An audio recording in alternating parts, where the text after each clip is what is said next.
एक 4 साल का बच्चा जो अचानक कहता है, मुझे सिर पर गोली लगी थी और मैं मर गया। वो बच्चा उस गांव का नाम भी बताता है जहां वो पहले रहता था, अपने पुराने माता पिता का नाम, अपना पुराना घर और यहाँ तक कि अपने मरने की जगह तक का सटीक विवरण। जब परिवार उसे उस गांव में ले जाता है तो हर बात सच निकलती है। वो लोग, वो घर और वो दर्दनाक अंत, सब कुछ मौजूद था। क्या ये सिर्फ एक इत्तेफाक है या वाकई हम एक से ज्यादा जिंदगियां जीते हैं? साथियों, आज का विषय है, क्या पुनर्जन्म होता है? आइए इस रहस्य को जानें, धर्म, विज्ञान और अनुभव की आंखों से। शुरू करने से पहले जो लोग चैनल पे नए हैं, मेरा उनसे निवेदन है कि चैनल को सब्सक्राइब कर लें। पुनर्जन्म क्या है? पुनर्जन्म एक ऐसी अवधारणा जो न सिर्फ भारत बल्कि पूरे विश्व में अनेक संस्कृतियों का हिस्सा रही है। हिंदू धर्म कहता है, शरीर बदलता रहता है लेकिन आत्मा अमर है। जन्म और मृत्यु तो एक यात्रा है आत्मा के विकास की। गरुड़ पुराण में बताया गया है कि जो व्यक्ति पूर्व जन्म में अच्छे कर्म करता है उसका फल उसे अगले जन्म में प्राप्त होता है। साथ ही जो बुरा कर्म करता है उसे अगले जन्म में उसकी सजा भोगनी पड़ती है। हमारे जीवन में जो वर्तमान स्थिति बनी हुई है वह हमें पूर्व जन्मों के फल के रूप में प्राप्त हुई है। जन्म, मृत्यु और पुनः जन्म, यह सभी जीवन के चक्र हैं। भगवत गीता में भगवान श्री कृष्ण कहते हैं, ना आत्मा कभी मरती है ना कभी जन्म लेती है, वह शरीरों को वैसे ही बदलती है जैसे हम पुराने कपड़े छोड़कर नए पहनते हैं। बौद्ध धर्म, जैन धर्म और सिख धर्म भी आत्मा के पुनर्जन्म और कर्म के सिद्धांत को मानते हैं। अब प्रश्न यह है कि आत्मा किन कारणों से बार बार जन्म लेती है?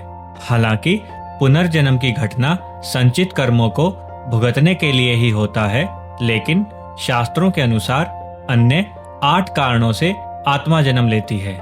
जैसे कि भगवान की आज्ञा से पुण्य समाप्त हो जाने पर, पुण्य फल भोगने के लिए, पाप फल भोगने के लिए, बदला लेने के लिए, बदला चुकाने के लिए, अकाल मृत्यु हो जाने पर, अपूर्ण साधना को पूर्ण करने के लिए।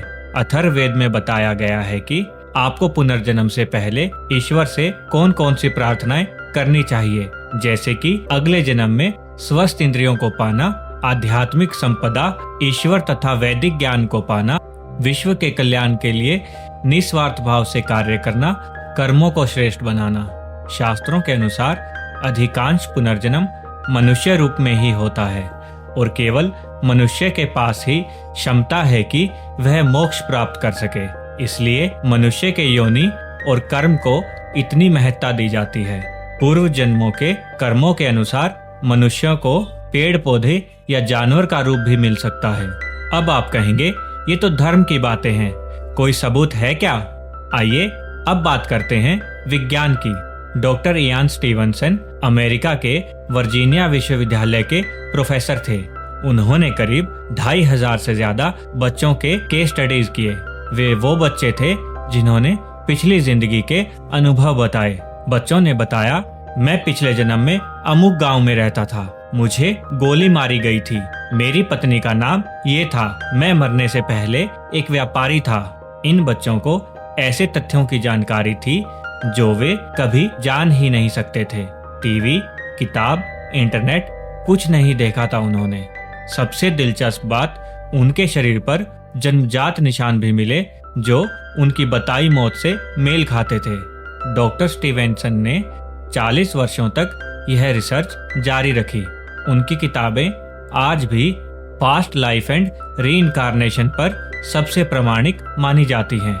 अब बात करते हैं आप जैसे आम लोगों के अनुभवों की। क्या आपने कभी अनुभव किया है किसी अजनबी जगह पर जाकर भी ऐसा लगा हो कि आप पहले भी वहां आ चुके हैं? कोई इंसान पहली बार मिलने पर भी बहुत जाना पहचाना लगे। कोई कला, भाषा या हुनर बिना सीखे ही स्वाभाविक रूप से आ जाए। इन अनुभवों को कहते हैं डेजावू, यानी पहले भी हुआ है जैसा एहसास। पास्ट लाइफ मेमोरी, पिछले जन्मों की स्मृतियां। पास्ट लाइफ टैलेंट, बिना सिखाई प्रतिभा। ऐसे हजारों केस मिलते हैं जहां व्यक्ति ने बिना सीखे ही पियानो बजाना सीखा, विदेशी भाषा में बातें की, पुराने युग के कपड़े या हथियारों की जानकारी रखी। क्या ये सब संयोग है या आत्मा की कोई अनदेखी स्मृति अब भी हमारे साथ चल रही है? शुरुआत में हमने जिस 4 साल के बच्चे की बात की वो बच्चा है टीटू सिंह तोरण। 1980 के दशक में बाढ़ गांव का एक बच्चा टीटू सिंह अचानक कहने लगा कि वो आगरा का एक बड़ा स्मगलर था। सिर्फ 18 महीने की उम्र में उसने अपने बीते हुए परिवार, पत्नी और बच्चों की बातें करना शुरू कर दिया। वो बार बार कहता कि वह सुरेश वर्मा है और उसकी रेडियो की दुकान आगरा के सदर बाजार में है। जब उसके परिवार ने जांच की तो वाकई ऐसा एक व्यक्ति मिला जिसे 1983 में गोली मार दी गई थी। टीटू ने सुरेश की पत्नी, बच्चों और मौत से जुड़े सारे विवरण सटीक बताए। सब कुछ मेल खाता था। उसके सिर पर गोल जन्म चिन्ह थे जो गोली लगने और बाहर निकलने के निशान जैसे दिखते थे। वो बिना सिखाए गाड़ी चला लेता था, टेप डेक ऑपरेट कर लेता था, ठीक सुरेश की तरह। टीटू की कहानी बीबीसी और इंटरनेशनल मैगजीनों तक पहुंची और आज भी लोगों को सोचने पर मजबूर करती है। वर्तमान में टीटू सिंह योग और नेचुरोपैथी के प्रोफेसर हैं, पर उनकी कहानी पुनर्जन्म की सबसे रहस्यमयी मिसालों में से एक बनी हुई है। अब बात करते हैं कर्म और पुनर्जन्म के उस गहरे संबंध की जिसे हर धर्म मानता है। जैसा बोओगे वैसा काटोगे। अगर आपने किसी के साथ बुरा किया, हो सकता है अगला जन्म आपको उसके स्थान पर डाल दे। अगर आपने सेवा, सच्चाई, दया का जीवन जिया, शायद अगला जन्म आपको और उन्नत बनाए। पुनर्जन्म को कर्मों की गूंज कहते हैं। यह गूंज तब तक चलती रहती है जब तक आत्मा पूर्ण रूप से शुद्ध न हो जाए। आत्मा जन्मों के इस चक्रव्यूह में अपने कर्मों के कारण फंसी रहती है। हमारे बुरे कर्मों का परिणाम भोगने के लिए हम बार बार जन्म लेते हैं और कष्ट काटते हैं। अगर मोक्ष पाना है और इस जन्मों के चक्र को रोकना है तो हमें निष्काम कर्म करने होंगे, अर्थात हमें बिना फल की इच्छा किए सत्कर्म करते रहना होगा, तभी यह सिलसिला रुकेगा। शरीर के नश्वर होने के कारण आत्मा एक ही शरीर में लंबे समय तक नहीं टिक सकती और कर्मों के फल के कारण वह न केवल शरीर बदलती है बल्कि उसके जन्म की योनि भी बदल जाती है। तो क्या पुनर्जन्म से डरना चाहिए? नहीं, पुनर्जन्म से डरने की जरूरत नहीं है। यह तो प्रकृति की कृपा है कि हमें बार बार अवसर मिलता है अपनी गलतियों को सुधारने का, अपने अधूरे कार्यों को पूरा करने का और अपनी आत्मा को परिष्कृत करने का। हर जन्म एक मौका है स्वयं को और बेहतर बनाने का। तो डरिए नहीं, सीखिए, समझिए और अच्छे कर्मों के बीज बोइए। जैसे जैसे आत्मा जन्म लेती है वो हर जीवन से कुछ नया सीखती है। कोई जन्म आपको करुणा सिखाता है, कोई जन्म आपको सहनशीलता देता है और कोई जन्म केवल सबक होता है और कुछ नहीं। जब आत्मा हर कड़वा मीठा अनुभव लेकर संपूर्ण हो जाती है तब उसे मोक्ष मिलता है। मोक्ष यानी जन्म मरण से मुक्ति। आत्मा अब फिर कभी जन्म नहीं लेती, वह परम सत्य से मिल जाती है। यही है आत्मा की यात्रा। तो क्या पुनर्जन्म होता है?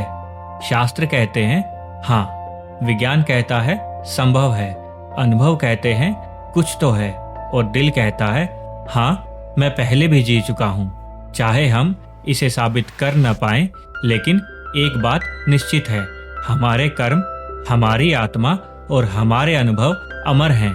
इसीलिए हर पल को सोच समझ कर जिएं, हर कर्म को उद्देश्य के साथ करें और हर जीवन को सार्थक बनाएं। अगर इस वीडियो ने आपके अंदर कोई सवाल, कोई झलक, कोई भाव पैदा किया हो तो इसे लाइक कीजिए, शेयर कीजिए और कमेंट जरूर करें। कमेंट में बताइए, क्या आपको कभी डेजावू हुआ है? क्या आपने कभी पिछले जन्म जैसा अनुभव किया है? अगले वीडियो में हम बात करेंगे, क्या आत्मा शरीर छोड़ने के बाद 13 दिन तक हमारे आसपास रहती है? मिलते हैं एक और रहस्य और एक और आत्मिक खोज के साथ।